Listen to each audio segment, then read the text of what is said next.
Mesdames et messieurs, bienvenue à ce reportage exclusif sur les coulisses du pouvoir au Cameroun, où des tensions inédites secouent les hautes sphères de l'État. Aujourd'hui, nous levons le voile sur une affaire qui mêle enjeux judiciaires, rivalité politique et intérêts économiques colossaux. Installez-vous confortablement, car ce récit, digne d'un thriller politique, vous tiendra en haleine jusqu'à la dernière minute.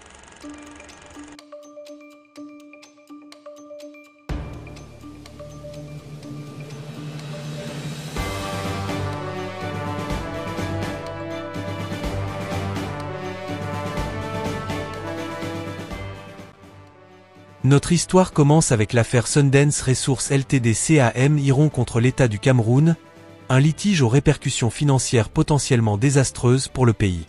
En jeu, une somme astronomique de 3 000 milliards de francs CFA que le Cameroun pourrait être condamné à verser en cas de défaite. Au cœur de ce dossier sensible, une correspondance confidentielle datée du 23 mars 2025 émerge. Le ministre de la Justice, Jean de Dieumomo, adresse une lettre au ministre d'État, secrétaire général de la présidence de la République, Ferdinand Ngo Ngo. Dans cette missive, Momo exprime son désaccord face à l'ingérence dans les attributions de son ministère concernant la gestion de l'affaire Sundance Resources Ltd CAM Iron. Il rappelle que la compétence en matière judiciaire relève de son département et que toute ingérence pourrait nuire à la sérénité de l'équipe de défense du Cameroun. Cette lettre met en lumière des tensions latentes au sein du gouvernement camerounais. D'un côté, Jean de Dieumomo, fervent défenseur de l'indépendance de son ministère. De l'autre, Ferdinand Ngo Ngo, perçu comme un homme fort du régime, dont l'influence s'étend bien au-delà de ses prérogatives officielles. Vous êtes sur CTV. Vous êtes sur CTV. Pour comprendre les origines de ce conflit, il faut remonter à la nomination de Ferdinand Ngo Ngo au poste de secrétaire général de la présidence. Considéré comme un proche du président Paul Biya, Ngo Ngo a vu son pouvoir croître au fil des ans, suscitant des jalousies et des rivalités au sein de l'appareil d'État. La gestion de l'affaire Sundance Resources Ltd CAM Iron est symptomatique de ces luttes d'influence.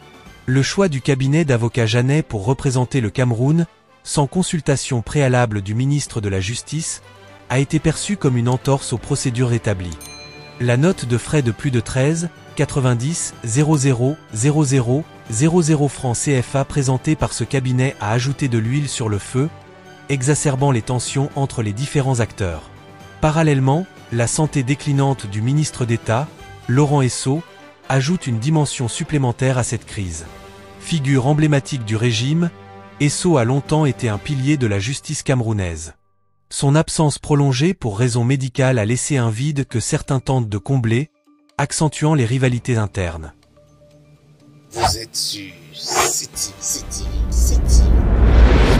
Vous êtes sur CTV.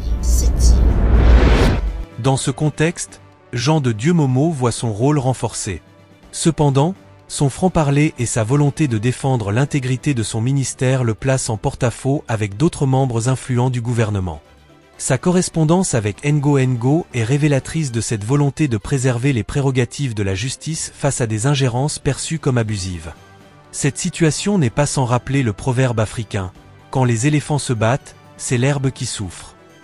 En effet, ces querelles intestines au sommet de l'État pourraient avoir des répercussions désastreuses pour le Cameroun, notamment si elles compromettent la défense du pays dans l'affaire Sundance.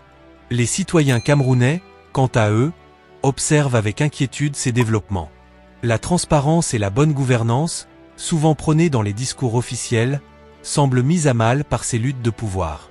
La question qui brûle toutes les lèvres est « Qui, au sein du gouvernement, œuvre réellement pour l'intérêt général ?» Vous êtes sur CTV. La presse nationale et internationale s'empare de l'affaire, alimentant les spéculations. Certains analystes y voient les prémices d'une recomposition politique, tandis que d'autres redoutent une paralysie de l'appareil d'État.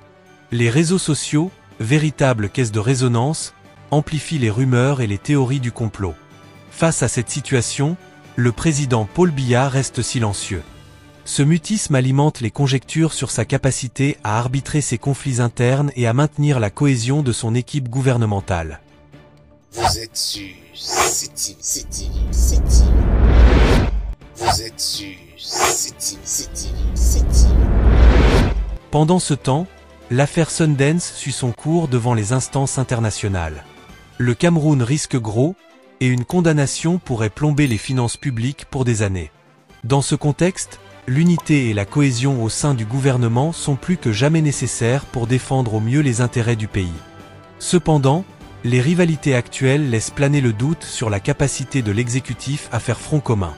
Les ambitions personnelles et les querelles d'ego semblent prendre le pas sur l'intérêt national. Cette crise met également en lumière les failles du système politique camerounais. La concentration des pouvoirs, le manque de transparence et l'absence de contre-pouvoirs efficaces favorisent les dérives et les conflits d'intérêts.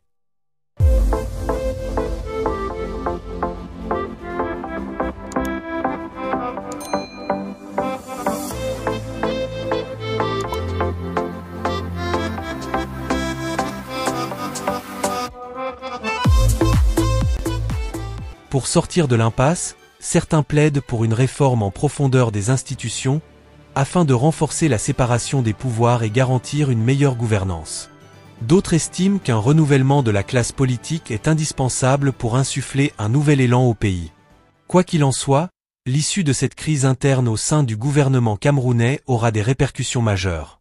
Entre querelles de pouvoir, lutte d'influence et enjeux financiers colossaux, l'affaire Sundance Resources Ltd CAM Iron agit comme un révélateur des fragilités du système.